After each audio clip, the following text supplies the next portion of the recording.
My phone buzzed at 6:47 a.m. on a Tuesday, pulling me from the deep sleep I'd barely managed after another late night working on client designs. The caller ID showed my mother's name, and I already knew this wasn't going to be good news. Mom never called this early unless someone was dead or dying. "Nick, honey, you need to come home." Her voice cracked through the speaker, confirming my worst fears. "It's Grandma Rose." I sat up in my small Lincoln Park apartment, pushing my blonde hair out of my face as I tried to process her words.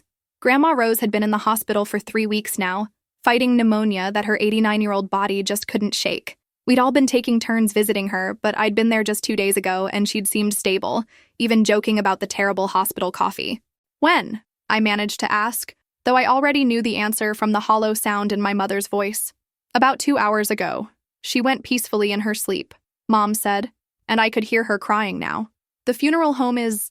There are arrangements to make, and your father thinks we should all meet tomorrow to discuss everything." Everything. That word always made my stomach clench when it came from my family. In their vocabulary, everything usually meant figuring out who was going to handle the problem, and historically that person was me. When my brother Jake needed bail money after his DUI 3 years ago, I'd handled everything. When my sister Sarah's wedding went over budget, I'd quietly covered the difference so she wouldn't have to stress. When my other brother Mike's startup failed and he couldn't make rent for 4 months, guess who handled everything? "Of course," I heard myself saying, even as part of me wanted to ask why we needed a family meeting to grieve our grandmother. "What time?" 2 o'clock at Uncle David's office. You know, the law firm downtown. Uncle David was Mom's brother and the closest thing our family had to money and respectability. His law practice had done well over the years, and his downtown Chicago office always made everyone feel important when we gathered there for significant family events. The fact that we were meeting there instead of someone's living room told me this was bigger than just funeral planning. After I hung up, I sat on the edge of my bed, staring at the morning light filtering through my apartment's small windows. This place wasn't much, but it was mine. I'd worked 2 jobs all through college to afford it, and every piece of furniture had been carefully saved for and chosen. My laptop sat open on the kitchen table, still displaying the logo design I'd been perfecting for a small restaurant in Wicker Park. My freelance graphic design work was finally picking up momentum, and I'd been dreaming of opening my own studio. I opened my banking app, something I did almost daily to track my progress toward that dream. The number that appeared made my chest tight with a mixture of pride and anxiety. $50,147.32. It had taken me 3 years of living on ramen and generic coffee to save this much. Every dollar represented a sacrifice, a choice to stay home instead of going out, a decision to buy secondhand instead of new. This money was my future, my independence, my chance to build something that was entirely mine. But as I got dressed and prepared for what I knew would be a difficult day, that familiar knot formed in my stomach. My family had a way of making their problems become my problems, and Grandma Rose's death was going to come with complications. It always did. The drive to my childhood home in suburban Oak Park took 45 minutes in morning traffic, giving me too much time to think. I'd loved Grandma Rose fiercely. She'd been the one person in my family who never asked me for money, never expected me to fix things for everyone else. Instead, she'd sit with me at family gatherings and ask about my work, really listen when I talked about my dreams of having my own design studio. "You're going to do something special, Nikki," she'd tell me, using the childhood nickname that only she was allowed to use. "Don't let them convince you that taking care of everyone else is more important than taking care of yourself." Now she was gone, and I was driving toward another family meeting where I already knew what role I'd be expected to play. My parents' house looked the same as always, a modest 2-story colonial with the slightly overgrown lawn that Dad never quite kept up with. Jake's pickup truck was in the driveway, which meant he'd probably spent the night here again. At 28, he still treated our childhood home like a free hotel whenever his latest girlfriend kicked him out or he couldn't make rent. Inside, the familiar chaos of my family greeted me. Mom was in the kitchen, stress cooking what looked like enough food for 20 people. Dad sat at the dining room table with papers spread everywhere, his reading glasses perched on his nose as he frowned at what appeared to be medical bills.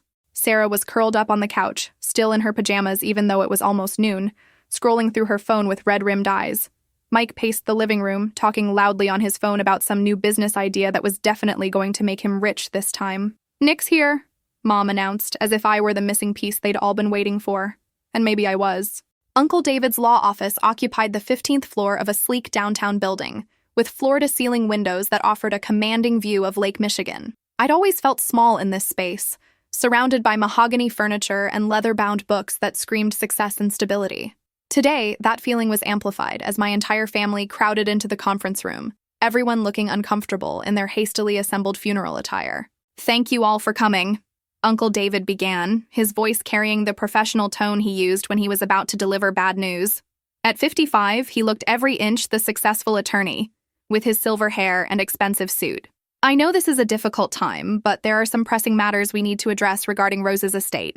I sat between Sarah and Mom, watching as Uncle David opened a thick manila folder. The papers inside looked official and intimidating, the kind of documents that usually meant someone was in trouble. "First, let me say that your grandmother was very clear about her wishes," he continued. "She wanted a simple funeral service, nothing elaborate. The funeral home has already been contacted, and the service is scheduled for this Saturday." "Good, that's settled then," Dad said, already starting to stand up as if the meeting was over. "We can figure out the rest later." "Actually, Tom, that's where things get complicated." Uncle David's expression grew more serious. "The funeral arrangements have been made, but they haven't been paid for. Neither have Rose's medical bills from her extended hospital stay." The room went quiet except for the soft hum of the air conditioning. I felt that familiar twist in my stomach, the one that always came when my family was about to have money problems. "How much are we talking about?" Mom asked quietly. Uncle David consulted his papers. "The funeral expenses total $12,000. The hospital bills after insurance come to $31,000.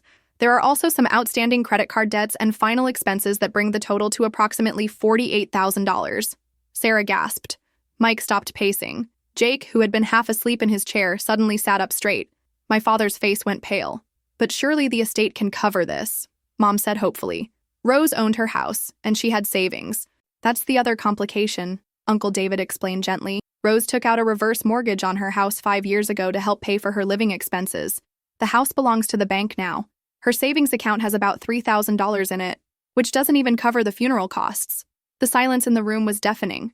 I watched my family's faces as they processed this information, seeing the exact moment when they all realized what Uncle David was really saying. Grandma Rose, who we'd all assumed was financially secure, had died nearly broke, leaving behind a mountain of debt that someone was going to have to handle. "So what happens now?" Jake asked, his voice unusually serious. "Well, technically, the estate's debts die with Rose if there aren't enough assets to cover them," Uncle David explained. "But the funeral home needs to be paid. And ethically, as her family, you might want to consider taking care of her medical expenses. The hospital has been very patient, but they will eventually send these bills to collections." I could feel it happening already, that shift in the room's energy that I'd experienced so many times before. One by one, my family members started looking at each other, then looking at me. Not obviously at first, just subtle glances, the kind that said they were all thinking the same thing, but didn't want to be the first to say it out loud. "This is just terrible timing," Sarah said, dabbing at her eyes with a tissue. "Tom and I are still paying off the wedding, and we just bought the house. We're completely maxed out." "I would help if I could," Mike chimed in, "but the new business is requiring every penny I have.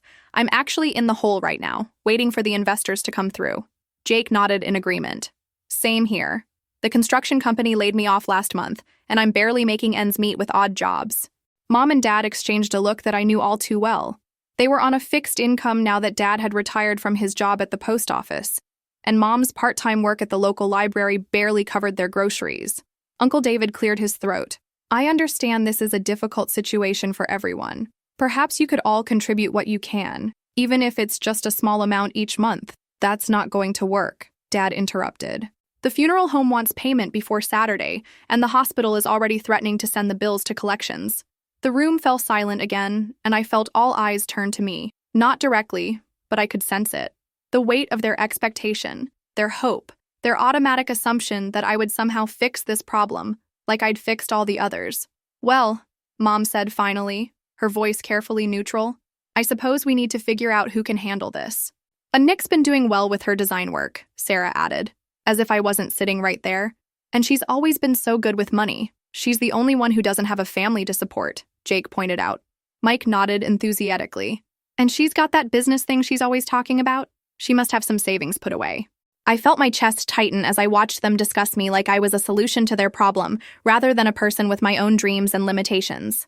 They weren't asking if I could help or if I wanted to help. They were simply assuming that I would help, because I always did. Uncle David looked uncomfortable with the direction the conversation was taking. "Now, let's not put pressure on anyone. This is a family decision that needs to be made together." But Dad was already nodding, as if the decision had been made. Nick's right. She'll pay. The words hit me like a physical blow.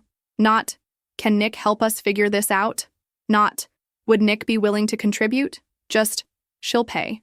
As if my money, my savings, my future were automatically theirs to claim. I looked around the room at these people I loved, these family members who had never hesitated to turn to me when they needed something, and I realized that not one of them was looking at me with concern or apology or even gratitude. They were looking at me with relief, as if a problem had been solved before it had even become a real problem. She'll pay, Mom repeated, and I heard the finality in her voice. That's when something inside me broke. I stood up so abruptly that my chair scraped loudly against the polished conference room floor. Everyone turned to look at me with mild surprise, as if they'd forgotten I was actually in the room while they were discussing my financial obligations. "Excuse me," I said, my voice surprisingly steady despite the earthquake happening inside my chest. "I need to step outside for a moment." "Nick, honey, are you okay?" Mom asked, but her tone was distracted, already moving on to discussing funeral arrangements now that the money problem had been solved. I walked out of the conference room without answering, my heels clicking against the marble floor as I made my way to the bathroom down the hall. I locked the door behind me and stared at my reflection in the mirror.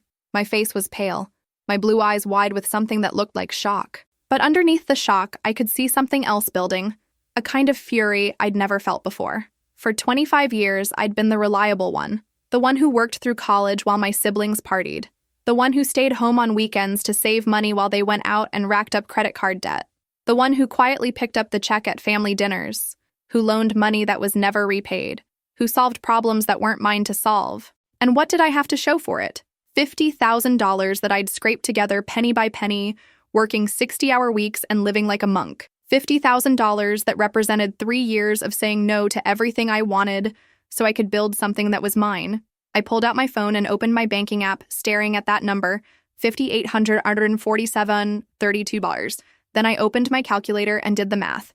If I paid the $48,000, I'd have $2,147 left. Less than $3,000 to show for years of sacrifice. Less than $3,000 to start over with after my family had taken everything else. My hands were shaking as I realized what I was contemplating. But for the first time in my life, the shaking wasn't from fear or anxiety. It was from anger. Pure, clean anger at being taken for granted by the people who were supposed to love me. I thought about Grandma Rose, about what she'd said the last time I'd visited her in the hospital. She'd been so weak, but her eyes had been clear and determined. "Promise me something, Nikki," she'd whispered, gripping my hand with surprising strength. "Promise me you won't let them turn you into their personal bank account forever. You deserve to live your own life." I'd promised her, but I hadn't really understood what she meant. Now, standing in this expensive bathroom while my family casually assigned me a $48,000 bill without even asking, I finally got it. When I walked back into the conference room, they were deep in discussion about flower arrangements and catering for the funeral reception. Uncle David was taking notes, looking relieved that the financial crisis had been resolved so efficiently. "Feeling better?" Sarah asked when she noticed me. "You looked a little pale there for a minute." I sat down and pulled out my phone. "I need to make a call," I said, my voice calm and measured. "Can it wait?" Dad asked impatiently. "We're trying to finalize these arrangements." "No," I said, already dialing. "It can't wait." I called my bank first, requesting an immediate wire transfer of $48,000 to Uncle David's firm's escrow account. The customer service representative walked me through the security verification, asking me to confirm the large transaction amount twice. "Yes," I said, looking directly at my family as they slowly realized what I was doing. $48,000 exactly. Then I called the funeral home and gave them Uncle David's firm as the contact for payment, then the hospital billing department. By the time I finished making my calls, my family was staring at me in stunned silence. "There," I said, putting my phone away. "It's handled. The wire transfer will go through within the hour, and all of Grandma Rose's debts will be paid in full by tomorrow morning." "Nick," Mom breathed, her eyes filling with tears. "Honey, you didn't have to." "Yes, I did," I interrupted. "You made it very clear that I had to. She'll pay, remember?" Well, I paid. The gratitude on their faces should have felt good. The relief, the appreciation, the way they all started talking at once about how grateful they were and how they'd pay me back somehow. It should have been everything I'd ever wanted from them. Instead, it made me feel sick. "This is incredible, Nick," Mike said, reaching over to squeeze my shoulder. "You're a lifesaver, as always." "We'll figure out a way to pay you back," Dad added, though his voice lacked conviction. "Maybe we can set up some kind of payment plan." "Don't worry about it," I said, and I meant it. Not because I was being generous, but because I knew they'd never pay me back anyway. They never had before. Sarah was crying now. I don't know what we would have done without you. You always come through for us. Always, Jake agreed. You're the best sister ever. I listened to their praise and gratitude, and all I could think about was the $2,147 left in my bank account, less than I'd had when I was 22 and fresh out of college. Less than most people spent on a vacation. Uncle David was efficient in wrapping up the meeting now that the financial crisis had been resolved. He thanked me personally, shook my hand, and assured me that all of Grandma Rose's affairs would be settled properly. The funeral would proceed as planned on Saturday, with a reception afterward at the church hall. We'll see you on Saturday then, Mom said as we gathered our things to leave. And Nick, honey, thank you again. I don't know how to express how grateful we are. I nodded and smiled, the same automatic response I'd been giving my family for years when they thanked me for fixing their problems. But inside, something fundamental had shifted. As I walked toward the elevator with them, listening to their chatter about funeral arrangements and relief about the money situation being resolved, I realized that this was the last time I would ever make this particular walk. The elevator dinged as it arrived, and my family filed in, still talking and planning and assuming I'd be part of whatever came next. But I didn't get on. Aren't you coming? Mom asked, holding the door. I'll catch the next one, I said. I need to speak with Uncle David about something. The doors closed, carrying my family down to the lobby while I remained on the 15th floor. But I didn't go back to Uncle David's office. Instead, I walked to the window and looked out at the city sprawling below me. Somewhere out there was my little apartment, my laptop with its half-finished designs, my life that had just gotten a lot more complicated. I pulled out my phone and made one more call. Hi, this is Nick. I need to break my lease. How soon can I be out? I didn't go to Grandma Rose's funeral. Instead, I spent that Saturday morning loading the last of my belongings into my Honda Civic. My landlord had been surprisingly understanding about breaking the lease early, especially after I offered to forfeit my security deposit. Within 3 days, I'd sold most of my furniture to neighbors and college students who responded to my Craigslist ads. What didn't sell, I donated to Goodwill. My entire life fit into my car with room to spare. Clothes, laptop, camera equipment, a box of personal photos, and my grandmother's recipe box that I'd grabbed from her house before anyone noticed. Everything else I'd accumulated over the years, the carefully chosen furniture, the kitchen gadgets, the books I'd planned to read someday, it all felt like anchors weighing me down. My phone had been buzzing nonstop since Wednesday, when my family realized I wasn't answering their calls or texts. They'd started with concern, moved to confusion, and were now firmly in panic mode. I'd received 17 voicemails from Mom alone, each one more frantic than the last. Nick, honey, please call me back. I'm worried sick. Are you okay? Your father drove by your apartment and the landlord said you moved out. That can't be right. Please call. Nick, whatever's wrong, we can fix it. Just talk to us, please. But I couldn't talk to them. Not yet. Maybe not ever. Because talking would mean explaining, and explaining would mean giving them another chance to convince me that I was overreacting, being dramatic, throwing away my family over money. They'd promised to pay me back, swear things would be different, and I'd probably believe them. Because that's what I'd always done. I'd chosen Portland, Oregon for my fresh start, far enough away to make unexpected visits impossible, big enough to offer opportunities for a freelance designer, and different enough from Chicago to feel like stepping into a completely new life. I'd found a studio apartment online, paid the first month's rent and deposit with money from selling my furniture, and arranged to have the keys left with the building manager. The drive took me 2 days, with an overnight stop in a cheap motel outside Denver. As I crossed state lines, watching the landscape change from familiar Midwest plains to mountain vistas I'd never seen before, I felt something I hadn't experienced in years. Possibility. The terror was still there, gnawing at my stomach every time I checked my bank balance and saw how little was left. But underneath the fear was something that felt like hope. Portland welcomed me with typical September drizzle, the kind of soft, persistent rain that made everything look green and alive. My new apartment was in the Alberta Arts District, a neighborhood full of coffee shops, galleries, and the kind of creative energy I'd always dreamed of being part of. The studio was tiny, just 400 square feet, but the windows were huge and the light was perfect for working.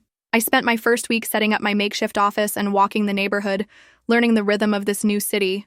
The coffee shop on the corner became my morning ritual, where I'd nurse a single cup of coffee for hours while working on my laptop and trying to rebuild my client base from scratch. The barista, a woman about my age with purple hair and kind eyes, eventually started making conversation. "You're new here, right?" she asked one morning as she refilled my cup without being asked. "I'm Emma." "Nick?" I replied, surprised by how rusty my voice sounded. I'd barely spoken to anyone in days. How did you know I was new? Emma laughed.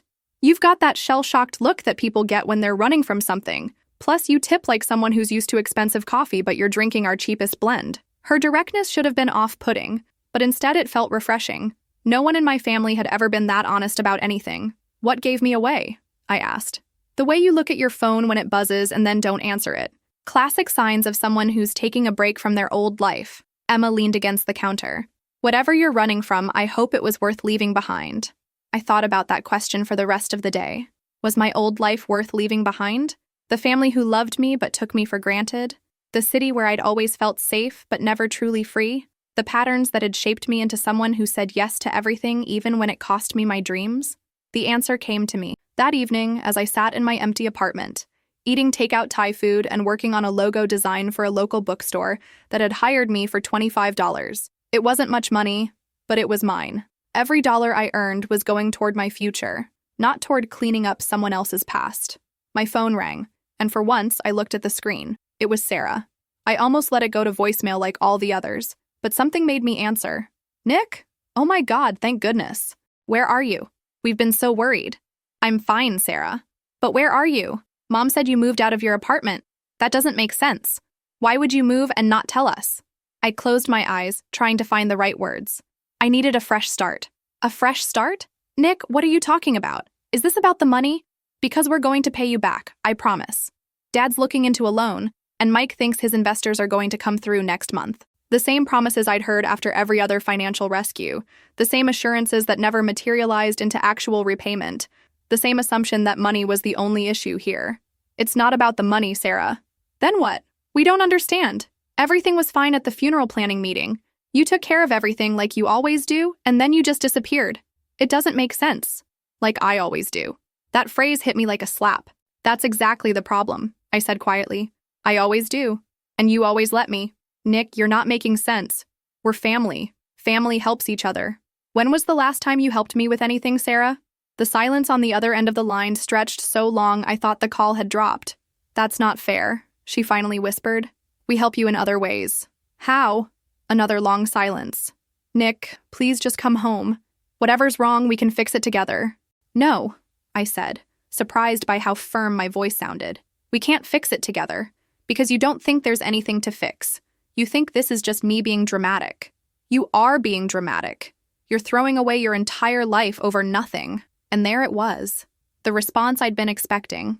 The dismissal I'd heard my entire life whenever I'd tried to express my feelings or needs. I was being too sensitive, too dramatic, too selfish for wanting something for myself. Goodbye, Sarah. I hung up and turned off my phone. That night, I sat at my laptop and started working on something I'd never attempted before. A business plan for my own design studio. Not the elaborate dream I'd had in Chicago, with employees and office space and all the trappings of traditional success. Something smaller, more sustainable, more authentically mine. By morning, I had the bones of a plan that could work with my current resources. It would require living frugally and building slowly, but it was possible. More importantly, it was mine. 6 months later, I was sitting in Emma's coffee shop on a rainy Tuesday morning, reviewing the contract for my biggest client yet, a local nonprofit that wanted me to redesign their entire brand identity for $3,000. My hands shook slightly as I signed my name, not from nerves, but from the simple disbelief that I'd made it this far. My bank account showed $8,147.32. Still not much by most standards, but it represented something my old savings account never had. Money I'd earned entirely for myself, without anyone else's expectations or needs factoring into how I could spend it. Every dollar had come from work I'd chosen to take on, for clients who valued my skills and paid me fairly for them. Another milestone? Emma asked, sliding into the chair across from me. The morning rush had died down, giving her a few minutes to chat with the regular customers who'd become something like friends. The biggest yet, I admitted, still staring at the contract. It's enough to cover my rent for 2 months and buy actual groceries instead of ramen. Look at you, being all financially responsible and stuff. Emma grinned. Remember when you first came in here and could barely afford our day-old pastries? I remembered. Those first few weeks had been the hardest of my life. I'd stretched every dollar until it screamed, lived on peanut butter sandwiches and free coffee refills, and questioned my decision to leave Chicago approximately 50 times per day. But I'd also experienced something I'd never had before, the knowledge that my survival depended entirely on my own efforts. My phone buzzed with a text from Jake. Mom's birthday is next week. Are you planning to call her? It was the first contact I'd had from any of them in 2 months. After that disastrous call with Sarah, I'd changed my phone number and only given it to Emma and a few clients. But somehow Jake had tracked me down, probably through social media or mutual friends. I stared at the message, feeling that familiar tug of guilt and obligation. Mom's birthday had always been a big family event, with everyone gathering for dinner at the house and a cake from her favorite bakery. Last year, I'd paid for the dinner and organized the whole thing because everyone else was too busy to plan it. Instead of responding to Jake, I opened a new browser window and ordered flowers to be delivered to Mom's house on her birthday, with a card that simply said, "Happy birthday. Love, Nick." It cost me $47 I couldn't really afford, but it felt like the right balance between acknowledging our relationship and maintaining my boundaries. "Family drama?" Emma asked, noticing my expression. "My mom's birthday. My brother wants to know if I'm going to call." "Are you?" I considered the question seriously. 6 months ago, I would have automatically said yes. Probably would have already booked a flight home despite not having the money for it. Now I could sit with the discomfort of disappointing people and realize it wasn't actually going to kill me. "I'll send flowers," I said finally. "But I'm not ready to talk to them yet." Emma nodded approvingly. Progress, not perfection. That afternoon, I had a meeting with Marcus, the director of the nonprofit I was working with. He was a tall, soft-spoken man in his 40s who'd started the organization after his teenage son struggled with addiction. The passion he brought to his work reminded me why I'd fallen in love with design in the first place, the ability to help people tell their stories in ways that mattered. "The board is thrilled with the preliminary designs," he told me as we reviewed my mock-ups for their new website. "You've captured exactly what we were trying to say about hope and recovery." "Thank you. That means a lot coming from you." Marcus studied me for a moment. "Can I ask you something personal?